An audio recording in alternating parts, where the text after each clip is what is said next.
ഇസ്രയേലിന്റെയും അമേരിക്കയുടെയും തുടർച്ചയായ ആക്രമണങ്ങൾക്ക് മുന്നിൽ ഇറാൻ മുട്ടുമടക്കുന്നില്ല.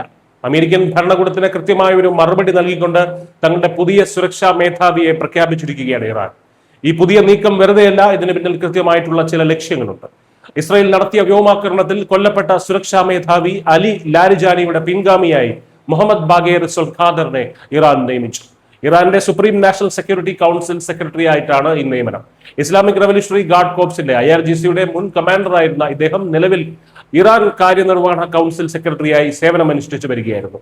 ഇനി മുതൽ രാജ്യത്തിന്റെ പ്രതിരോധം, ആണവ നയം, വിദേശ നയതന്ത്രം എന്നിവയുടെ പൂർണ്ണ ഉത്തരവാദിത്വം ഇദ്ദേഹത്തിന്റെ കൈകളിലൂടെയായിരിക്കും കടന്നു പോകുന്നത്. 1980-കൾ മുതൽ IRGCയുടെ വിദ്യാഭ്യാസ വകുപ്പ് തലവനായും യുദ്ധസംബന്ധിയായിട്ടുള്ള വിഷയങ്ങളിലും പ്രവർത്തിച്ച വലിയ സൈനിക അനുഭവ സമ്പത്ത് സൊൽഖാദറിനുണ്ട്. 2007-ൽ ഇറാനിയൻ സായുധ സേനയുടെ ഡെപ്യൂട്ടി ചീഫ് ഓഫ് ജനറൽ സ്റ്റാഫായും 2012-ൽ ജുഡീഷ്യറിയുടെ തന്ത്രപരമായ കാര്യങ്ങൾ കൈകാര്യം ചെയ്യുന്ന ഡെപ്യൂട്ടി ചീഫായും അദ്ദേഹം പ്രവർത്തിച്ചിട്ടുണ്ട്. ടെഹ്റാൻ സർവകലാശാലയിൽ നിന്ന് സാമ്പത്തിക ശാസ്ത്രത്തിൽ ബിരുദവും അദ്ദേഹം നേടിയിട്ടുണ്ട്. കഴിഞ്ഞ ചൊവ്വാഴ്ച രാത്രി ടെഹ്റാനിൽ ഇസ്രയേൽ നടത്തിയ വ്യോമാക്രമണത്തിലാണ് അലി ലാരിജാനി കൊല്ലപ്പെട്ടത്. സംഘർഷത്തിന്റെ തുടക്കത്തിൽ തന്നെ പരമോന്നത നേതാവ് ആയത്തുള്ള അലി ഖാംനെയി ഉൾപ്പെടെയുള്ള പ്രമുഖ നേതാക്കളെ നഷ്ടപ്പെട്ട ഇറാനുമേൽ വലിയൊരു ആഘാതമായിരുന്നു ലാരിജാനിയുടെ മരണവും.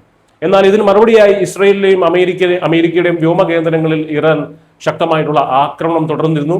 കാര്യങ്ങൾ ഹോർമൂസ് കടലിടുക്ക് അടയ്ക്കുന്നതിലേക്ക് വരെ എത്തി. അത് ആഗോളതലത്തിൽ തന്നെ വലിയ പ്രതിസന്ധിയും സൃഷ്ടിച്ചു. ഇതൊക്കെ നമ്മൾ കണ്ട കാര്യങ്ങളാണ്.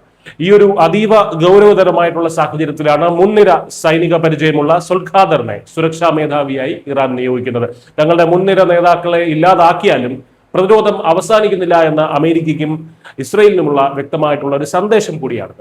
ആണവ നയങ്ങളും പ്രതിരോധ തന്ത്രങ്ങളും കൂടുതൽ കർശനമാക്കാനുള്ള ഇറാന്റെ ഈ പുതിയ നീക്കം വരും നാളുകളിൽ പശ്ചിമേഷ്യൻ രാഷ്ട്രീയത്തെ കൂടുതൽ കലുഷിതമാക്കിയേക്കാം. News desk India Malayalam.